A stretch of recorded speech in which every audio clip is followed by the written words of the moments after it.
பாகிஸ்தானில் இருந்து 10க்கும் மேற்பட்ட விமானங்கள் திடீரென புறப்பட்டிருப்பதாக தகவல் வெளியாகி இருக்கிறது.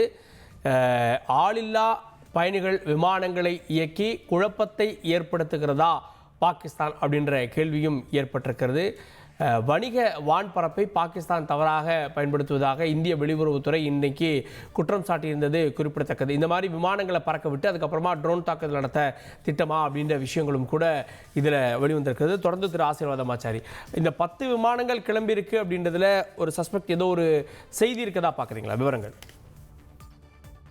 அதாவது இது அவங்க அதுக்குள்ளார வந்து அந்த பேசஞ்சர் ஏர்கிராஃப்ட்ஸா இருந்துச்சுன்னா அதுக்குள்ளார யாராவது பயணிகள் இருக்கிறாங்களா, அல்லது பாகிஸ்தானோடைய ராணுவ தளபதி, அவங்களுடைய ஜனாதிபதி, பிரதமர் அவங்க வந்து நாட்டை விட்டு வெளிநாடுகளுக்கு ஏதாவது தப்பி ஓடுறதுக்கு முயற்சி பண்றாங்களா, இது மாதிரியான பல்வேறு கருத்துக்கள் வந்து நிலவி வருகிறது. ஏன்னா வந்து முக்கியமான இது மாதிரியான ஒரு சமயத்துல நிரஞ்சன் சொன்னார் இல்லைங்களா, அவங்க பாகிஸ்தான்கிட்ட வந்து சப்ளை கிடையாது, பணம் கிடையாது, ஈவன் வந்து அவங்களுடைய ஆட்கள், அதாவது ராணுவ வீரர்கள் கூட பாத்தீங்கன்னா நம்மள்கிட்ட இருக்கிறத விட 25% கூட அவங்கள்ட்ட கிடையாது. அப்படியாப்பட்ட ஒரு சூழ்நிலையில இப்படியாப்பட்ட ஒரு போர் முழுசா அளவுக்கு வந்துருச்சுன்னா பாகிஸ்தான் வந்து 2-3 நாளுக்கு விட தாங்காத ஒரு சூழ்நிலையில அவங்க வந்து இது மாதிரியான டாக்டிக்ஸ் ஏதாவது பண்றாங்களா அப்படின்றத பார்க்கணும். அந்த விமானங்கள் எதை நோக்கி வருகிறது? இந்தியாவை நோக்கி வருகிறதா அல்லது வேறு எங்கேயாவது பயணப்படுகிறதா? ஒரே நிமிஷம் ப்ரொஃபசர், ஏன்னா நம்மளும் இந்த ரேடாரை நம்ம அக்சஸ் பண்ண முடியுது. ஸோ இப்போ நம்ம பார்க்கக்கூடிய காட்சிகளில் பாகிஸ்தானுடைய இஸ்லாமாபாத்துக்கு 2 விமானங்கள் வந்துட்டு இருக்கு. ஏர் ப்ளூ வகையை சேர்ந்த துபாயிலிருந்து இஸ்லாமாபாத் வரக்கூடிய விமானத்தை நம்ம பார்க்குறோம். கராச்சியிலிருந்து இஸ்லாமாபாத் வரக்கூடிய ஏர் சயல் அப்படின்ற பாகிஸ்தான் விமானத்தை பார்க்குறோம். அதே போல் பாகிஸ்தானுடைய லாகூரை நோக்கி வரக்கூடிய ஒரு விமானம் கராச்சியில் இருந்து வருது. ஆனால் அது லாகூர் பக்கத்தில் வருது, எங்கே வருது அப்படின்ற தகவல் தெரியாமல் இருக்குது. அதே போல் கராச்சியிலிருந்து லாகூருக்கு இன்னொரு விமானம், அது ஏர் ப்ளூ அப்படின்ற நிறுவனத்தை சேர்ந்த விமானம், அதையும் நம்ம பார்க்க முடிகிறது. அதே போல் பாகிஸ்தானில் பெயர் என்னன்னு தெரியாத ஒரு விமானம் வந்து கராச்சிக்கு பக்கத்தில் வரக்கூடியதையும் சில தகவல்கள் சொல்லுது. ஸோ பாகிஸ்தான் வாழும் வழியில் 10க்கும் மேற்பட்ட விமானங்கள் சுற்றி கொண்டிருப்பதை பார்க்குறோம். ரொம்ப க்ளோஸ் ரேஞ்ச் அப்படின்றது லாகூர் பக்கத்தில் இல்லை, இஸ்லாமாபாத் பக்கத்தில் சில விமானங்கள் வந்து கொண்டிருப்பதை பார்க்க முடிகிறது. திரு ஆசீர்வாதமாச்சாரி, அதாவது நான் சொன்னது மாதிரி தான், அது அவங்களுக்கு பாகிஸ்தானுடைய ஏர் ஸ்பேஸ் வந்து அவங்களுக்கு ஓப்பனா தான் இருக்குது. மற்ற நாடுகளுக்கு தான் வந்து அவங்க க்ளோஸ் பண்ணியிருக்காங்க. ஆக மொத்தம் அவங்க நாட்டுக்குள்ளார வந்து பாகிஸ்தான் இன்டர்நேஷனல் ஏர்லைன்ஸோட ஏர்கிராஃப்ட்ஸோ அல்லது மற்ற வெளிநாட்டுகள் வந்து துபாயில இருந்தோ மற்ற நாடுகள்ல இருந்தோ வந்து அவங்களுடைய பயணிகள் திரும்பி வரதா இருந்தா கூட அவங்க வந்து ஓபன் பண்ணலாம். அதுல வந்து எந்த ஒரு கட்டுப்பாடும் கிடையாது. இது வந்து மற்ற நாடுகளுக்கு தான் இந்த கட்டுப்பாடு. ஆக மொத்தம் இப்ப இந்த 10 விமானங்கள் அப்படின்னு நீங்க சொல்றது வந்து பயணிகள் விமானங்களாக இருக்கிறதுக்கு முழு வாய்ப்பு இருக்கிறது. அப்புறமேட்டு நம்ம இதை பத்தி பேசிட்டு இருக்கும் பொழுது நம்ம எஸ்கலேஷன் எஸ்கலேஷன் அப்படின்னு நம்ம சொல்லிட்டு இருந்தோம். இதை ஆரம்பிச்சது யாரு? அதுதான் வந்து நம்மளுடைய டிஸ்கஷனோடைய முதல் பாயிண்டா இருக்கணும். ஆரம்பிச்சது நமக்கு கிடையாது. ஆரம்பிச்சது வந்து பாகிஸ்தான்ல இருந்து வந்து இந்தியாவுக்குள்ளார வந்து தீவிரவாதிகள், பயங்கரவாதிகள் அவங்க ஆரம்பிச்சது. அப்ப அந்த ஆரம்பிச்சவங்க தான் அதை வந்து முடிச்சு வைக்க வேண்டியது. இது வந்து டீஎஸ்கலேஷன் பண்ணணும்னா அது பாகிஸ்தானோட ரெஸ்பான்சிபிலிட்டி.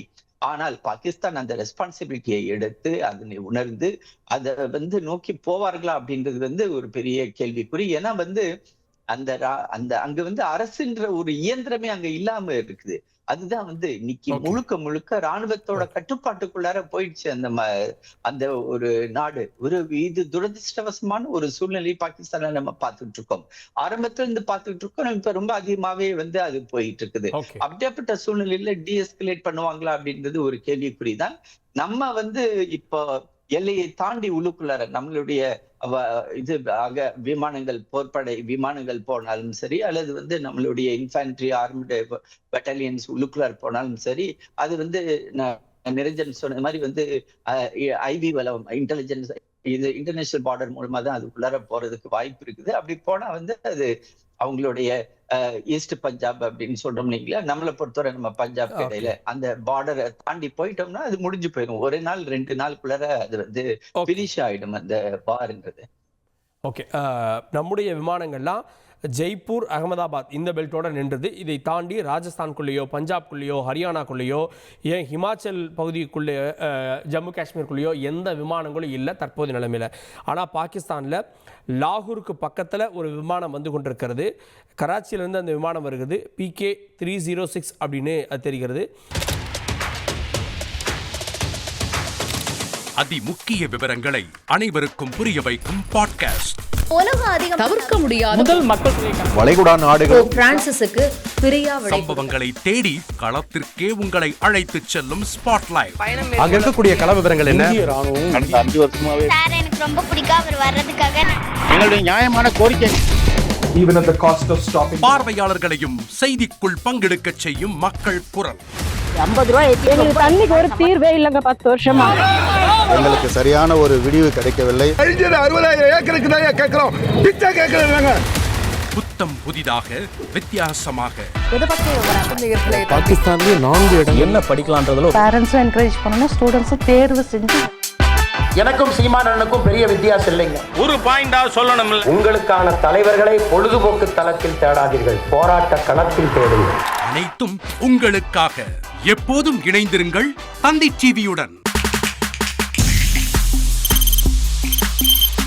தவிர்க்க முடியாத தம்ப்நெயில்ஸ், கலக்கலான கண்டென்ட்ஸ், சினிமாவும் சீரியஸ் பிரச்சனைகளும், சும்மாவே ராம் சரண் தளபதி விஜய் எப்படா பெரிய கலகலப்பும் கைகலப்பும். Me too, love you. Thank you so much. ஏற்ற தெரிக்குதுனாலே டன்னு தான். பிரேக்கே இல்லாமல் பிரேக்கிங் நியூஸ் சொல்லும் தந்தி டிவி ஆப். இன்ஸ்டா தலைமுறை வரை இறங்கி அடிக்கும் தந்தி டிவியின் டிஜிட்டல் எக்ஸ்க்ளூசிவ்.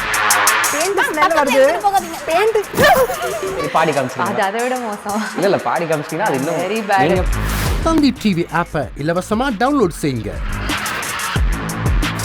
ஃபாலோ பண்ணுங்க, சப்ஸ்கிரைப் பண்ணுங்க, என்ஜாய் பண்ணுங்க. அதிமுக்கிய விவரங்களை அனைவருக்கும் புரிய வைக்கும் பாட்காஸ்ட். தவிர்க்க முடியாத முதல் மக்கள் வளைகுடா நாடுகள் பிரான்சிஸுக்கு பிரியா விடை. சம்பவங்களை தேடி களத்திற்கே உங்களை அழைத்து செல்லும் ஸ்பாட்லைட். அங்க இருக்கக்கூடிய கள விவரங்கள் என்ன? கடந்த 5 வருஷமாவே சார் எனக்கு ரொம்ப பிடிக்கும் அவர் வர்றதுக்காக. எங்களுடைய நியாயமான கோரிக்கை. Even at the cost of stopping. பார்வையாளர்களையும் செய்திக்குள் பங்கெடுக்க செய்யும் மக்கள் குரல். 50 ரூபாய் எங்களுக்கு தண்ணிக்கு ஒரு தீர்வே இல்லைங்க 10 வருஷமா. எங்களுக்கு சரியான ஒரு விடிவு கிடைக்கவில்லை. 60,000 ஏக்கருக்கு தான் கேட்கிறோம். பிச்சை கேட்கறாங்க. புத்தம் புதிதாக, வித்தியாசமாக பாகிஸ்தான்லயே 4 இடம் என்ன படிக்கலாம்ன்றதுல பேரண்ட்ஸும் என்கரேஜ் பண்ணணும், ஸ்டூடெண்ட்ஸும் தேர்வு செஞ்சு. எனக்கும் சீமானனுக்கும் பெரிய வித்தியாசம் இல்லைங்க. ஒரு பாயிண்டா சொல்லணும். உங்களுக்கான தலைவர்களை பொழுதுபோக்கு தளத்தில் தேடாதீர்கள், போராட்ட களத்தில் தேடுங்கள். அனைத்தும் உங்களுக்காக. எப்போதும் இணைந்திருங்கள் தந்தி டிவியுடன்.